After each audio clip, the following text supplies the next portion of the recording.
Hola! In this video, I'll demonstrate grading procedure for first-year Spanish online courses. It's necessary to provide detailed feedback for all assessments, for the discussions, for all quizzes, and for all exams.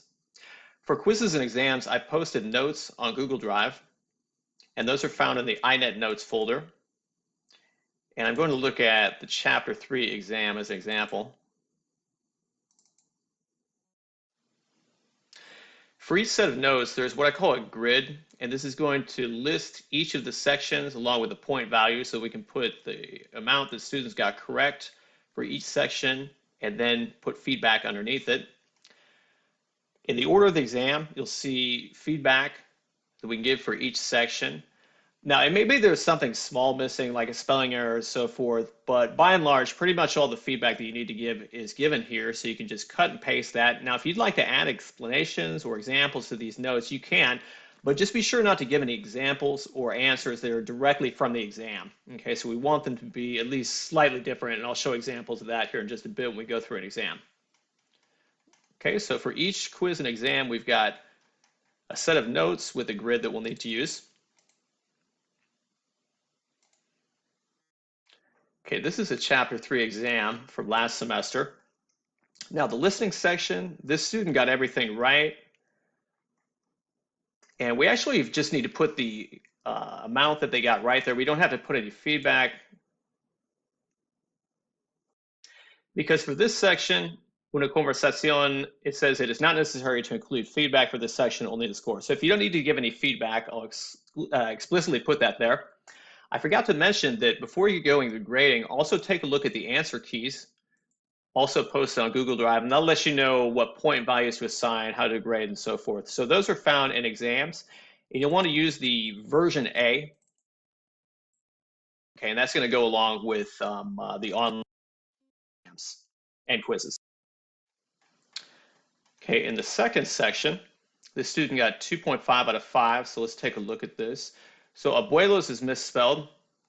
So I would have cut and pasted this from my iNet notes, spelling error for abuelos, and then we have just two answers that are given as wrong, so I pasted those from the notes. And the spelling error is originally going to be taken off as a full point by Canvas. Canvas does not assign half points, so that's why we have to make sure we go through every section. And even if it's auto-graded, it's necessary to go through each section to make sure we're catching that kind of thing. And just anything that's unusual where students should be awarded a half point or what have you, or maybe even a full point depending on the situation. But when you have to do that, when you have to reassign it, you just put it right here in the point value. Okay, las descripciones. So I would, again, I would consult the answer key for the chapter, the version A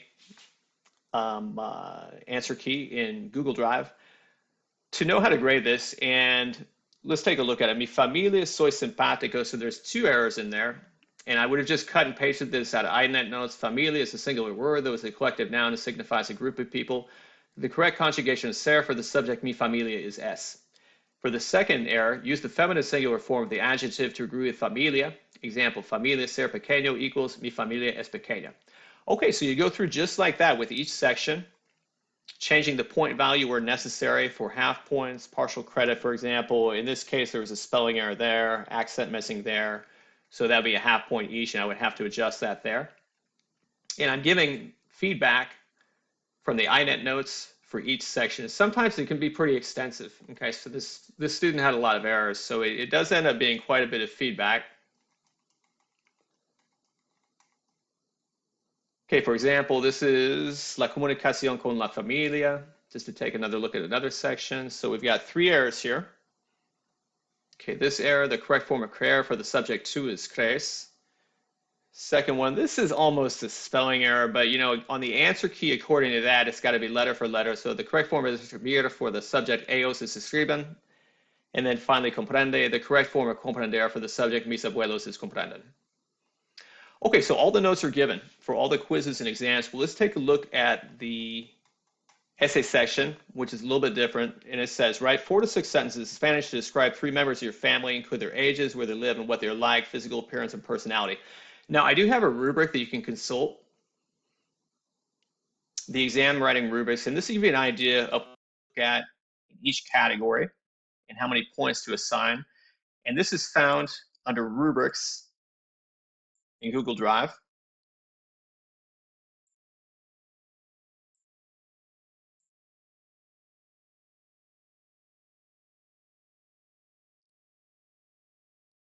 In this folder right here.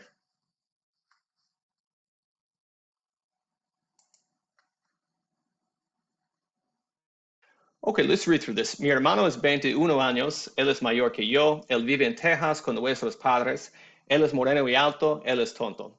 Mi madre es 39 años, ella vive en Texas, ella tiene el pelo rubio y azul ojos, ella es buena. Mi papá es 40 años, él vive en Texas, él es moreno y alto, él es trabajador. So you can give some global feedback on that, for example, and I have a number of examples posted in the INET notes that you can take a look at and adopt right here.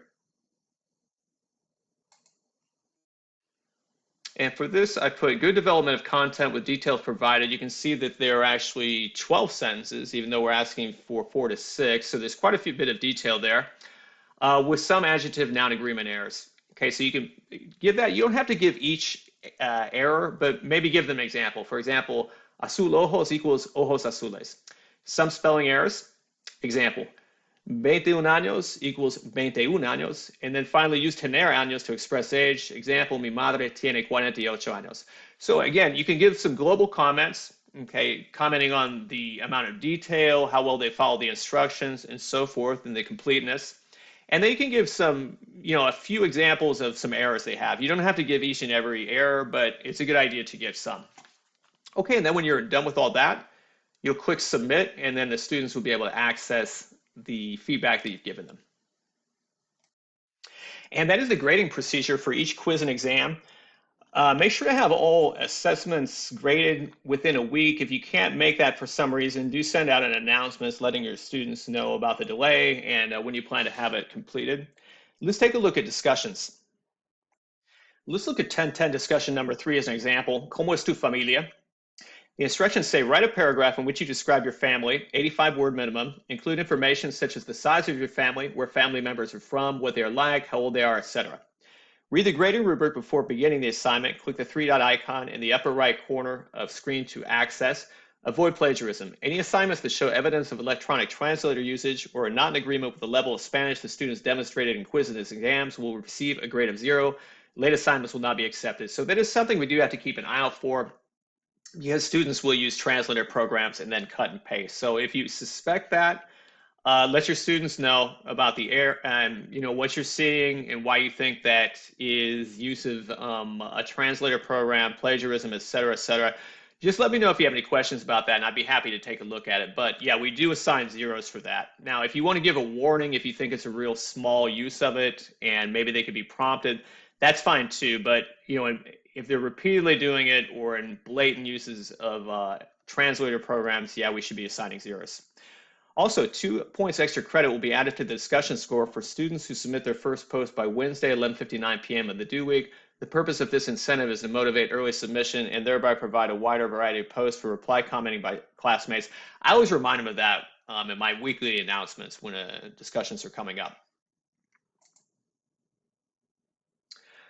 Okay, there's a rubric that we'll use when grading any discussions. And you can write your comments directly in the rubric. You'll use these criteria, of course, to assign the amount of points that you do, and then you will leave some comments as well. I leave them a note in the comment box, and it's just usually something like, see rubric for comments. In this case, they did extra credit, so 2 points extra credit for early submission, bien hecho, just so they know to take a look at the rubric for my actual comments.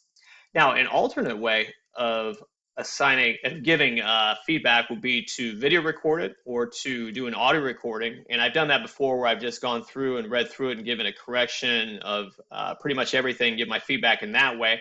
So that's an option. If you'd prefer to do that, you still need to use the rubric to give points, but you wouldn't need to leave any comments if that's the case, if you want to leave your comments video recorded or as an audio.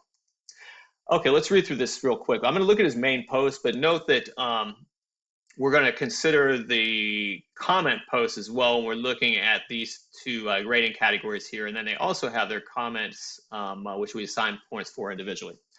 Hola clase, mi familia es pequeña y cuatro. Mi madre es de San Diego, California y tiene 45 años. Mi padre es de Salt Lake City, Utah y tiene 48 años. Mi hermana es de San Diego, California y tiene 23 años. Yo soy de San Diego, California y tiene 24. Mi madre y mi hermana rubias. Mi padre es alto y tiene moreno. Mi familia es inteligente e independiente. Mi familia vive en Salt Lake City, Utah. Mi hermana está en nursing school in University of Utah. Okay, so my comments, and again, you'd want to read through this real carefully when you're formulating these. Grammatical aspects and vocabulary covered in book chapter with some errors, and I'm going to give some example of those errors. I don't have to give an example of each error, but give an example of some errors. Yo soy de San Diego, California y tiene 24 equals yo soy de San Diego, California y tengo 24 años. Mi madre y mi hermana rubias equals mi madre y mi hermana son rubias. Okay, you know what? I realized I just went to grammar first, so actually I meant to start off with paragraph. Now, this is talking about how comprehensible it is, how well developed it is, what kind of information it has, and so forth. Does it meet the required length? Okay, for this one I wrote, content well developed and mostly comprehensible with some interpretation needed, good detail and all information included. So I took off one point for there being some comprehensibility. It choose mi familia es pequeña y cuatro, that kind of thing. For the grammar section, I again took off one point for the specific errors that he had. Now his discussion posts, they had a couple little baby errors in them as well, but by and large, all the information was there and they were complete and followed the instructions. So for those, I just put bien hecho 4 points, bien hecho 4 points, and note that you can save comments for use later on. Okay, so that can be helpful too. Okay, and then when you've got all the comments that you want to make and you've assigned point values for everything, you save it. Note that you still have to put in the grade here in this box. So the grade for the rubric is going to be right here, but it's not actually recorded until you put it in that box there. Okay, that is an example of a written discussion. Discussions 2 and discussion 5 are video discussions. Let's take a look at discussion number 2. Create a 90-second video in which you describe the classes you are taking this semester. Include information such as what the classes are like, whether you enjoy them, what the professor is like, etc. This is a video recorded assignment. Any written or audio post for this activity will receive a grade of 0. Read the grading rubric before beginning the assignment. Click the 3-dot icon in the upper right-hand corner of the screen to access. Avoid plagiarism. Any assignments that show evidence of electronic translator usage or are not in agreement with the level of Spanish the student has demonstrated in quizzes and exams will receive a grade of 0. Reading a script or using notes while making your video will result in a grade of 0. Late assignments will not be accepted. So even though this is a recorded assignment, we still need to be aware that students may use a translator program, then memorize that, and then simply recite it. So you do have to be aware of that because I have noticed that in the past. And as far as them reading notes, yeah, that as well. You can usually tell pretty easily when somebody is just religiously reading notes. So just let your students know directly. Let me know if you have any questions about dealing with any of those situations.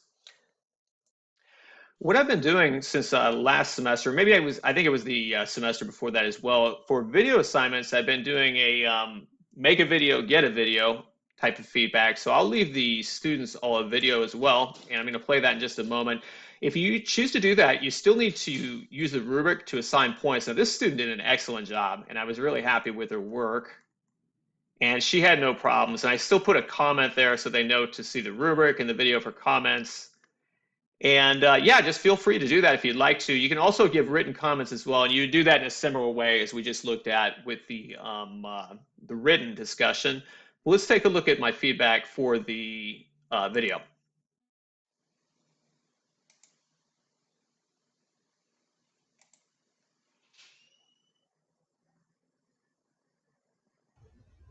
Hola, Isha, ¿cómo estás?